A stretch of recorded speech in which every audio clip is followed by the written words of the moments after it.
Sure, you could just play Forza Horizon 6, but are you truly enjoying the beauty of Japan if you're not using these best settings? Don't answer that. Just click on the timecode for our ultimate settings for console, PC, handheld, or your controller right now, and then thank us later.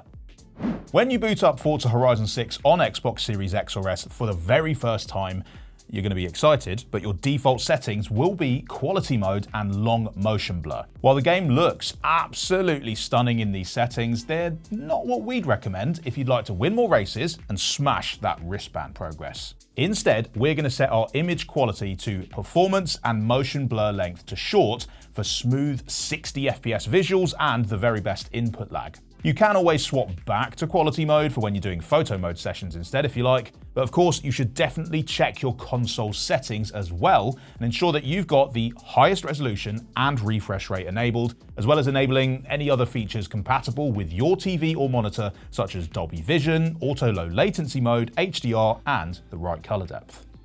And let's not forget one of our favourite features of games like Forza Horizon 6 is Xbox Play Anywhere support, meaning that we can play across other devices and continue with our save data, our achievements, and our friends lists. If you want to learn about other games that you can enjoy via Xbox Play Anywhere, get subscribed so that you don't miss any future Xbox updates. But with all that in mind, we checked out the performance on this Asus TUF gaming laptop, as well as an ROG Xbox Ally X to dial in some recommended graphics and display settings to really help Japan shine. So this particular TUF laptop sports an Nvidia GeForce RTX 5070 GPU, giving us plenty of horsepower as well as some of Nvidia's nifty tech to keep our frame rates as high as our skill score. But first, we'll get the display settings dialed in, making sure to use full screen for the lowest input lag, as well as VSync off. Nvidia's G-Sync technology will work better here for reducing screen tearing and should be running automatically if your monitor supports it. Because we're aiming to get the frame rate super smooth, we're also going to switch off motion blur completely for maximum visibility. Next, the important bit, switching on Nvidia DLSS. Your mileage may vary depending on which GPU you're running, and you might want to go with just DLAA on if you're an absolute stickler for image quality, but the latest DLSS 4.5 models add a ton of performance for a minimal negative effect. You can just choose Auto in the settings menu, which will upscale your image to match your display resolution, or you can choose between quality, balanced, or performance based on how many extra frames you want. We've gone with balanced for a 1080p experience. To max out our frame rate, we can also turn on frame generation. You can go up to 4x in the game settings and up to 6x through the Nvidia app, but we've actually stuck to 2x for this one. We'll also stick on reflex low latency to on plus boost for the most responsive input lag we can manage to make every move as tight as possible in those close, white knuckle races. This should come on automatically though if you enable DLSS frame generation. With that out of the way, we can now adjust our graphics settings. And I'll quickly give you the rundown on this by switching car level of detail to ultra, environment texture and geometry quality to high, car reflection quality to ultra, and ray traced reflections quality to medium. Set shadow quality to high and night shadow to ultra, and ray traced global illuminations are set to medium. Finally, set shader quality to ultra, deformable terrain quality to high, particle effects to ultra, volumetric fog to high, lens effect to ultra, and motion blur quality to low. Now, the reason we've chosen these is the balance between what we're going to see a lot of, which is the car, versus slightly reduced quality on what is speeding past us at high speed, which is the world. Volumetric fog also tends to be a real memory hog for GPUs, even on Nvidia's beefy units, so setting that to high is a good compromise that lets us bring in RTX-powered ray tracing effects on the car and the world of Japan.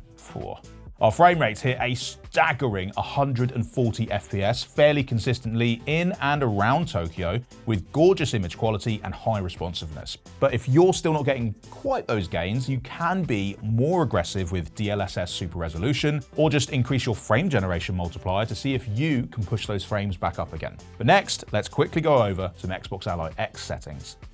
The ROG Xbox Ally often features game profiles for different games, giving you recommended pre-configured settings to get the most out of your device while it's on battery power. And while this feature is still in preview mode, meaning that it's still undergoing development, there is in fact a default game profile for Forza Horizon 6 that you can take advantage of. And Forza Horizon 6 also benefits from advanced shader delivery, meaning your first time boot of the game is way quicker than usual. Windows can pre-compile the exact shaders for your hardware, so you can spend less time staring at those spinning dots, boring, and more time playing your games.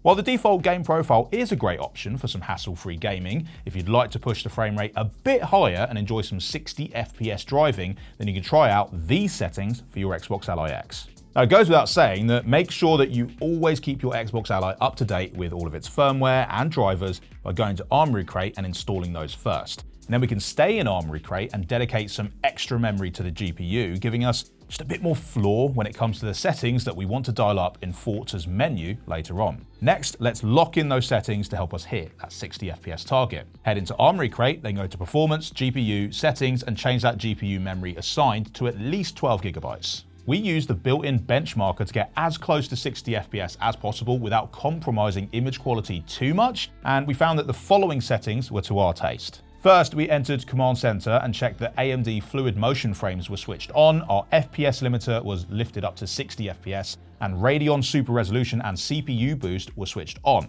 Most importantly though, we did drop our resolution to 900p just to give us a bit of headroom. As for in-game settings, make sure that your resolution is also set to 1600 by 900 with motion blur on short. Then we'll apply AMD FSR on the balanced preset with sharpness left at 0.5. Now, all of these settings are optimized to get us higher frame rates by upscaling a lower resolution with AMD's powerful AI picking up the slack on any loss of image quality to just give us a really sharp image without losing out on the visuals. Then our graphics settings are as follows, so copy these down. Car level of detail, environment, texture quality, and environment geometry quality are all medium. Car reflection, screen space reflection, and shadow quality settings are all on low with night shadows turned off. Screen space global illumination is set to medium, as is the shader quality, while our audio quality is also on medium. We switched off deformable terrain, while the remaining settings in the menu are all set to low. I know, it might sound alarming to have so many settings swapped to low or medium, but believe me, the perceivable loss of fidelity is minimized by two things. AMD FSR is upscaling the picture quality, while the size of the Ally X's screen also helps with our pixel density, resulting in an acceptable image that is coupled with a great frame rate, even when running on battery power. So, now that it looks class, let's get the controller and the driving settings dialed in just right.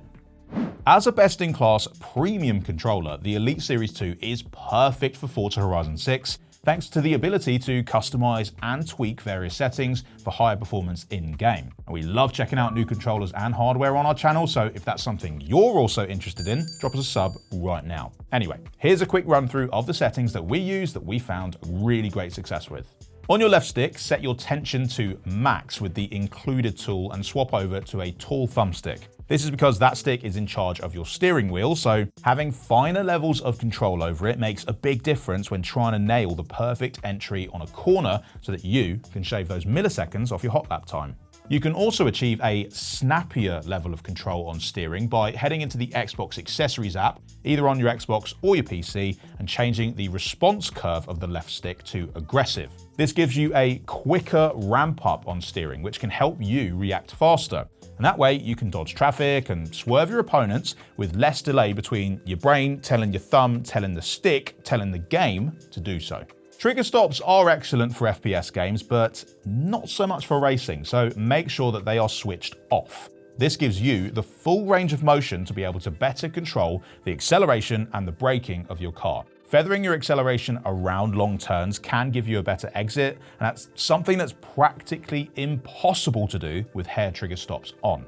If you are driving in manual, why don't you assign your gear shifts to the back paddles, freeing up your right thumb for other functions if needed, like checking your camera, using the handbrake, the clutch, etc. Also, this has the added bonus of feeling a little similar to what a lot of racing wheels do with their gear shifting, where the shift up and down paddles often sit right behind the wheel.